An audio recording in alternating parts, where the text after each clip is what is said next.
What's going on, duelists? It's your boy Nick, bringing you today on the channel an update to my Vendread deck list for the post Maze of the Master format. For those of you new to the channel, welcome. My name is Nick. We do Yu-Gi-Oh content mainly focused around rogue and casual decks alike. If that's the kind of Yu-Gi-Oh content that you're interested in, then I highly encourage you to subscribe to the channel. We are currently working our way to 3,000 subscribers, and I need your help to get there. So Vendread is a deck that I've actually featured quite a bit on this channel in the form of different variants of deck profiles, updates, optimizations, as well as combos and test hand videos, and even a whole entire live duel featuring the deck list, all of which will be linked in the description down below if you are interested in checking that out.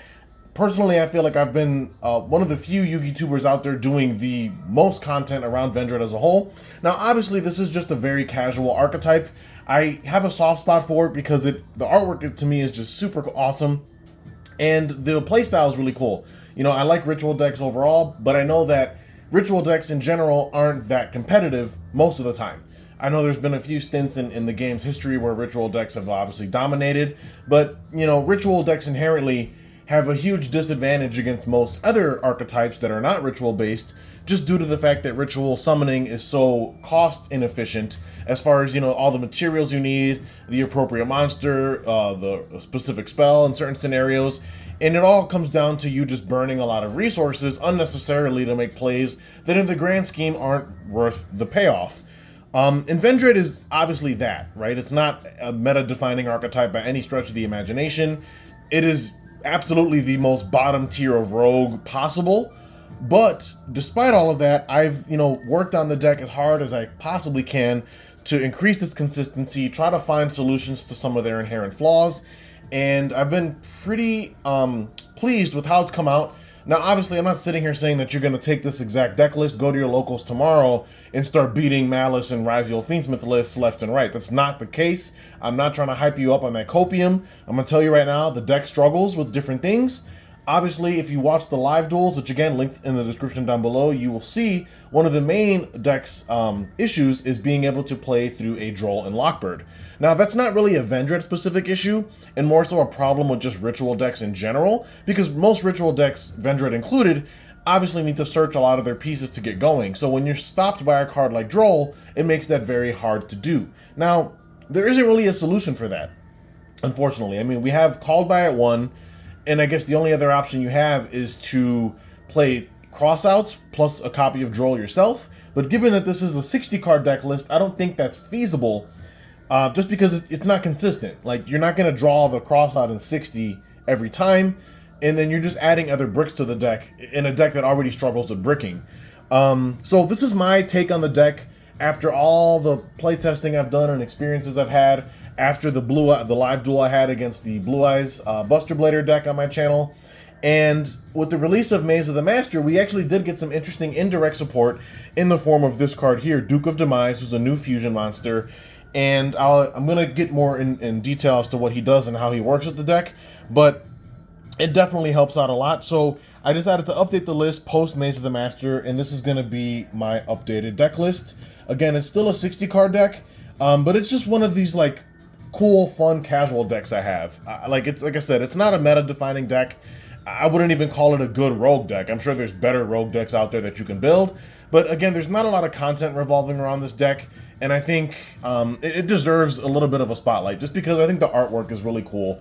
And that's really the main thing, and the lore behind it also is fun. So we're starting off with the monster lineup, of course. Sorry for that long-winded intro, but we have 2 copies of Slayer, followed by 2 copies of Battlelord, and then the 1 Vendread Scavenger as our rituals of choice that we are choosing to play in the main deck.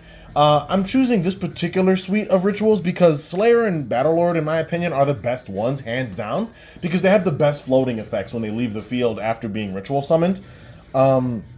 Scavenger is in here as more like a finisher of sorts. He can just get really big and help assist with the OTK, which is something that this deck does have a hard time doing at times, is closing out games, which Scavenger can definitely solve for you.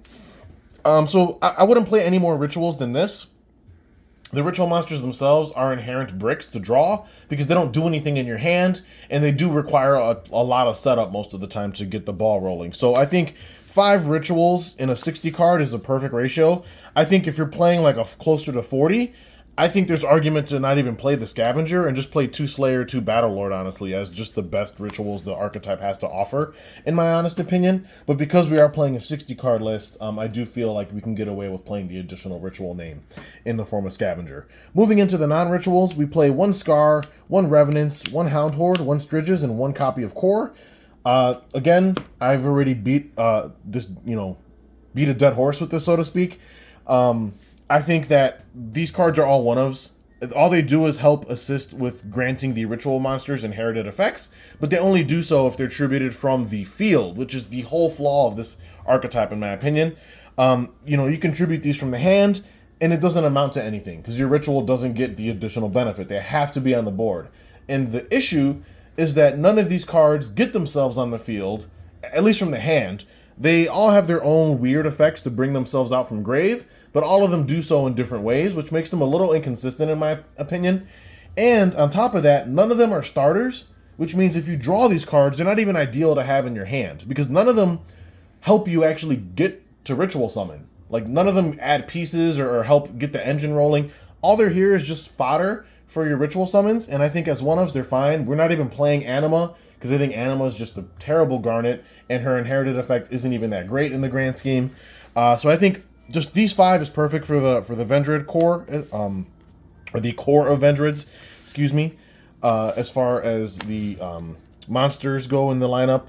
Now we're going to be moving into the more non-engine monsters, as far as like non-archetypal normal summons go. We have 3 copies of Diviner the Herald, followed by the 1 Ret Time Reviver Emitter, who's kind of like an engine requirement that you play for the Diviner line, because when she's tributed, she lets you special summon this from the hand or deck, which is a pretty cool extender. Gives you access to some cool synchro lines. Then we also play 3 copies of Dark Necromancer, a new card out of Supreme Darkness. TCG exclusive zombie specific support, and this card is like custom made for the archetype. And then we also have a playset of Volcarion the Rotting Phoenix, who is another TCG exclusive card out of Supreme Darkness. He is simply just an extender if you control a zombie monster, and he's a tuner. Necromancer is basically this deck's only 1-card combo. And then we have Diviner, who by herself doesn't represent a 1-card combo, but her plus any ritual, or her plus a field spell, which we'll talk about in a bit, that also came out of Supreme Darkness, does represent a combo. And these are pretty much like your starters / extenders, I would say, with the exception of Emitter. This is more just like an engine requirement you play for the Diviner. But again, none of these cards are Vendread in name, which is really disappointing, because that limits their searchability in the deck and kind of stifles some of the lines you would have otherwise if they were just Vendread monsters. Like, I'm more specifically referring to the Necromancer, for example, because that card is custom made for this deck. I would not recommend playing any less than 3 copies. Now moving into some of the generic zombie good stuff, because this is more of a 60-card deck, so there are generic zombie cards in here. We have 1 Doom King Balladrock, 1 Al Ghul Mazera, 1 Changshi the Spirit Owl, who actually is even better now than he was before, due to the release of Duke of Demise, which again, we'll talk about that once we get to the extra deck. We have 1 Necroworld Banshee, 1 copy of Goblin Zombie, who I decided to add back to the deck list. He was in my list in very early builds, when I was doing testing pre-Supreme Darkness, and I decided to add him back in here just because he helps us play through hand traps with the Goblin spell, which we'll talk about shortly. And then we also have 1 copy of Ghost Sleeper, the Underworld Princess, who is a new addition to the deck. And again, this is to help facilitate the Duke of Demise play, because he is a fusion monster, and obviously we do need a way to fusion summon into it. And Ghost Sleeper, when she's sent to the graveyard, allows us to add a copy of Ghost Fusion from the deck to our hand, which we will talk about more once we get to the spells. So this is basically they're all one-ofs. None of these cards are great to draw necessarily. Again, this is why playing the 3 Volcarion helps, because one of the things I didn't mention is Volcarion the Rotting Phoenix. He can bounce himself to hand to special a zombie from your hand, which is obviously really strong, especially since some of these cards are a bit bricky. But again, this is more like just engine requirement stuff. They're not too terrible to draw them unless you're drawing them in excess. Then to round out the monster lineup, we just play 3 Ash. And that wraps up the monsters. Now moving into the spell cards, of which we are on 3 copies of Revendread Origin, followed by 3 copies of Revendread Evolution, and then 1 copy of Ravenous Vendread to round out our suite of ritual spells. Origin and Evolution are the best ones in my opinion. I mean, Ravenous is obviously really strong, but I mainly just play this as a one-of because you're using this as like to help facilitate an end board piece. It's not one you want to necessarily combo with. Evolution and Origin are just far superior, especially Origin because Origin is not once per turn, whereas Evolution and Ravenous are. So it limits like what you're able to do as far as spamming bodies and like looping stuff. Origin, again, typical ritual spell, allows you to tribute monsters from hand or field and or banish zombies from grave. Evolution allows you to tribute monsters from hand or field and or send a single Vendread monster from deck to grave, but the levels have to equal the level of the ritual you're attending to summon. And then you have Ravenous, which allows you to special summon a Vendread from hand, deck, or grave, and then immediately ritual summon using that monster that you summoned off the first part of the effect, along with other monsters you control as material, whose levels equal or exceed the level of the ritual. And then one other thing about Vendread is that you can ritual summon them from the hand or the graveyard, which is pretty cool since they are a zombie archetype. You're able to pull off some pretty interesting tricks. But I think this is the perfect ratio of ritual spells in my opinion. Could you play more Ravenous? Absolutely, but honestly, I think as a one-of it's fine. You can recycle this card quite easily with the archetypal Vendread link. Then to round out the remaining Vendread spells, we just have one copy of Charge and one Vendread Knights, which is their field spell. The field spell isn't really that important. Really, it's just here, A, to give you additional searchability, and B, to serve as a discard outlet since we are playing a hefty, generic zombie package. Sometimes you are going to draw those like generic zombie bricks, and the field spell Vendread Knights just allows you to get those bricks to grave, where usually those cards want to be anyway, and search you one of your Vendread monsters, whether that be a ritual or a non-ritual. And then it also has a secondary effect that could help you OTK in certain cheesy scenarios, but it's really not that relevant in the grand scheme. Moving on with the remaining spells, we have a playset of Delta of Invitation. This is a new field spell from Supreme Darkness. Again, just really good custom zombie support. On activation, Foolish Burials a level 5 or higher zombie, produces a zombie token while you control a zombie monster, and if a monster is returned from the grave to the hand, this card can add itself from the grave to your hand as well. Overall, really amazing field spell, and then obviously we do play the one copy of Zombie World, since we are playing the Doom King package in the deck. Moving on with the remaining spells, 3 copies of Pre-Prep, pretty self-explanatory here. Then for the Goblin package, we are on 3 copies of Goblin Biker Grand Breakout. Now this card is very interesting synergy in the deck, A, because it helps you dodge certain interaction, targeted interaction specifically. So like if you normal summon something, activate the effect, your opponent tries to like veil or impermit, you could chain this, tributing your monster, allowing you to special summon a Goblin from the deck, which obviously is the Goblin Zombie. In addition though, because it tributes specifically, it works pretty well with the Diviner of the Herald, because if Diviner is tributed by any means, she will float into a level 2 fairy from the hand or deck, and that's why we play the Ret Time Reviver Emitter. So pretty interesting line there. So just the 3 of, again, kind of like an engine requirement. Then we are also playing a playset of Ready Fusions. We'll talk more about this when we get to the extra deck. This again is in order to facilitate our Ghost Fusion play. In order for us to really maximize the value of Ghost Fusion, we need to have less life points than our opponent, and if we're going first, there really isn't any good ways to do that outside of something like Ready Fusion, since you have to pay 1,000 life points for its cost. This just allows you to tutor into a non-effect fusion monster from the extra deck, and it's treated as a fusion summon. Again, we'll talk more about that when we get to the extra deck.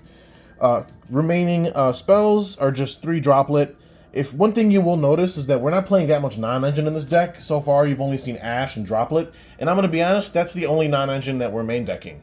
I think Vendread is one of those decks that, like, because the archetype itself requires you to play so many engine pieces, you do not have a lot of space for non-engine in Vendread naturally, at least not without hurting consistency. And I would just rather have a more consistent deck than, like, kind of hand-trapping my opponent here and there with low-impact hand traps that in the grand scheme don't amount to much, because let's face it, most decks nowadays are able to push through, your typical Ash Blossoms or Imperms, unless they're also playing an equally low-level, low-tier deck like Vendread. You're just going to have a bad time. Like, Vendread is one of those decks that really needs every card in their hand to have maximum value, and if you're burning, 2 to 3 cards to stop your opponent's plays, what are you doing when you're going, they end on a suboptimal board, but then you have no access to your engine, or very minimal access to your engine, and then your plays are just getting stifled, and it just doesn't feel great. I think Vendread is one of those decks that's better played with a less of a hand trap approach and maybe more of a board breaker approach, which we do address in the side. But like I said, if one thing you'll notice about my previous list is that I cut down on the Bestials. As good as they are, again, they're not that relevant in the grand scheme, and more players are more keen to the Bestials now, and they're able to play around them a lot better than they were previously. So like you're losing value on that, and it's just a whole bunch of different things. I was really trying to shoot for just better consistency with this deck and the ability to force your plays through. And that's why I'm playing like the Goblin Biker package now, as well as the Ready Fusions, just to give us additional bodies on board to help us eat through our opponent's disruptions as well.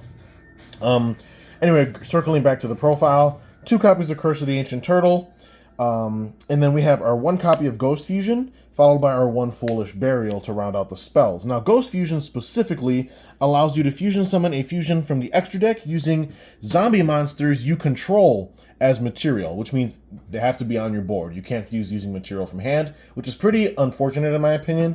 However, if your life points are lower than your opponent's, you can also banish up to 1 zombie from your hand, deck, or grave as the material. And this is why we are playing the Ready Fusion package in the deck, because it allows us to pay 1,000 of our life, bringing our life point total lower than our opponent usually, assuming we're going first. And then that enables us to utilize Ghost Fusion to its fullest potential, meaning we'll take a material from field, and then the other material will just come from the hand, deck, or graveyard, usually though the deck. And that will allow us to make our Duke of Demise, who I didn't talk about it earlier, but he is generic. He just requires 2 fiends and or 2 zombies as material. And then obviously Foolish Burial is pretty self-explanatory. It is a zombie deck, so this is pretty much a guaranteed staple. And then to round out the last 2 cards in the main, again, it is 60. We have 1 Vendread Reorigin and 1 Vendread Revolution.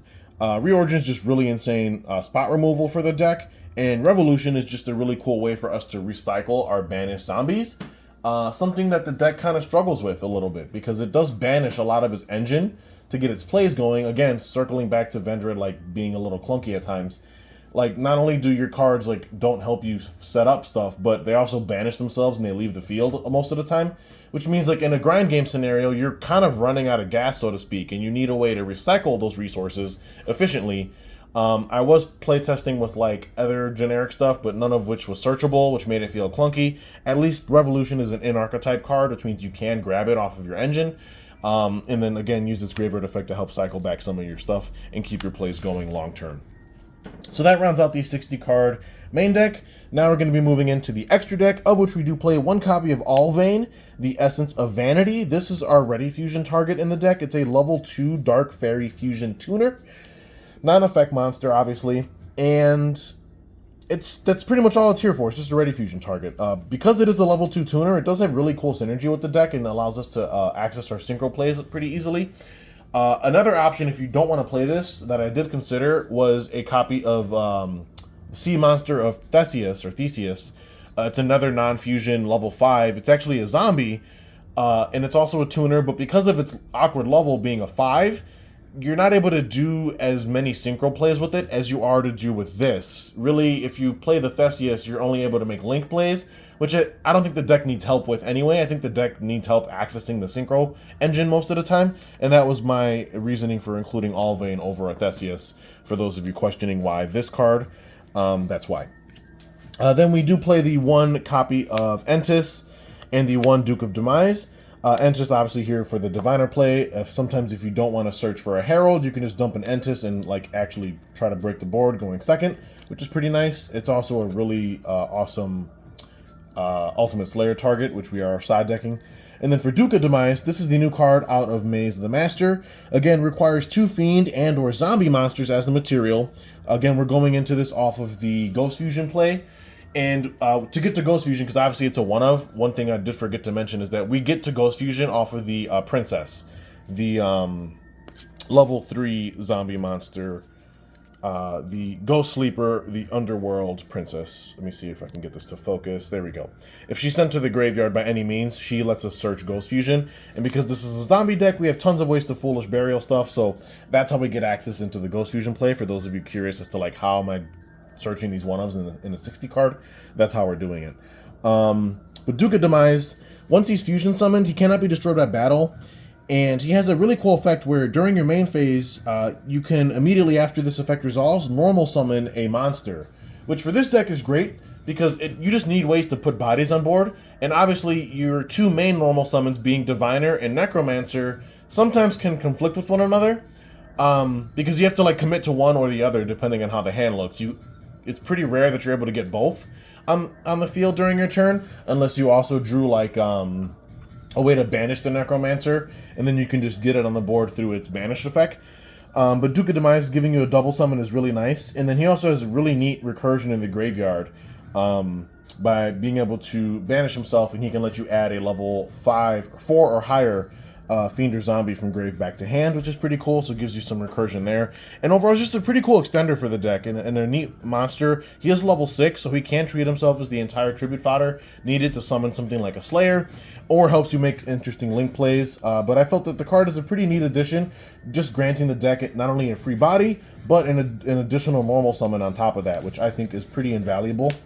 Then we do have the one Herald of the Arclight, one Immortal Dragon, one copy of Axel Synchro Stardust, one Psyframe Lord Omega, just, honorary zombie here, followed by one Arms of Genex Return 0, and then the one Bestial Dissipator to round out our Synchro suite for this deck. Obviously, none of these cards need an introduction. They're all pretty powerful in their own right and have been seen in the format quite a bit. Then we're rounding out with the links. We have 2 copies of Vendread Savior, 1 copy of Vampire Sucker, 1 Flying Mary, the Wandering Ghost Ship, and then adding some additional flair to the deck, plus just more removal. We have 1 copy of Nightmare Unicorn, and then 1 copy of Abao Aku, the Lightless Shadow. 2 new additions to the extra deck. The Abao is interesting because we now play the Duke of Demise, who is a fiend. Helps us get into this, but I didn't want Duke to just be the only way to get to Abao, which is why we decided to play the Nightmare Unicorn as well, just to give us an additional fiend body in the extra deck, in case we couldn't get to Duke of Demise for whatever reason. At least we can link in a Unicorn, and then Unicorn plus any other body does make Abao, and Abao is just a really cracked link for this deck, giving you spot removal as a quick effect, as well as graveyard recovery for a light or a dark. So that's going to round out the extra deck. Real quick, I'll touch on the side. Again, side deck's always up to personal preference. I'm just choosing a side, 3 Chaos Hunter for the Malice matchup, 3 Bestial Druisworms. I'm choosing not to include Magnamut in the side, only because I feel like Magnamut has a pretty high chance of being hit on our upcoming ban list. I really do think that card, it's its time to go. But if Magnamut doesn't get hit, then obviously you just play 2 Druids, 1 Mag. We have 1 Wandering Titan of Tartarus, and then 1 copy of Vendread Executor, just as an additional ritual that we can side into when we're going first, because his Floodgate effect is pretty cool, just granting the entire board the inability to be targeted is huge. And then we have 1 Mirror Logic, which we side deck for an Ultimate Slayer target for our Ryziel matchup. And then to round out the remaining card in the side is just 3 Book of Eclipse. Again, I'm favoring the board breaker approach for this deck because I think Vendread just plays better in a board breaker deck than it does as a hand trap deck, in my own opinion. But again, side deck is up to personal preference. Just take everything here with a grain of salt. Always build your side deck based on how your locals looks in your area. These may not be the most optimal choices depending on what people at your locals or what your friends are playing. So with that being said, though, that's going to round out my updated deck list for Vendread post Maze of the Master. Make sure you like, comment, subscribe. Comment down below what you duelists think of the updated list. And just give me your honest thoughts on Vendread overall. I mean, I'm doing the best that I can to bring you guys, really decent content on this deck. I know a lot of people don't really cover much Vendread content. And there's obviously a reason for it, and that's because the deck in the grand scheme isn't great. But there are areas of the deck that do shine. Like I said, in the live duel against Blue Eyes, which again I'll link in the description below, the deck actually popped off on that first game. And even game 2, it was a huge back and forth grind. And I took, I reviewed those videos. I learned from my, the build and how it was set up. And I made changes according to that. That's why we're playing, the second Battle Lord, for example. We got rid of the Bestial package and then just chose to run more extenders that aren't so reliant on, what your opponent's doing. and just things like that. And I think with this, with the inclusion of the the Goblin Biker package for the Goblin Zombie, and the inclusion of the Ghost Fusion package for the Duke of Demise play, the deck has so many more ways to extend than it ever had before. And if you guys want to see an updated combo and test hand video, let me know down in the comments below. But with that being said, I don't want to make this video any longer. Stay tuned for more amazing content coming your way post-Maze. I am going to be bringing you guys for the first time on the channel, a ABC XYZ Union Light Machine deck. Again, post-Maze, because the Union archetype did get retrains on their X, Y, and Z Union monsters. So I'm going to be bringing that to the channel relatively soon. Just give me like a week or two, maybe a little less than that. Just give me some time to optimize the list before I decide to bring it to the channel. But with that being said, this is Nick hitting that end phase. Hopefully you duelists enjoy the rest of your day. Peace.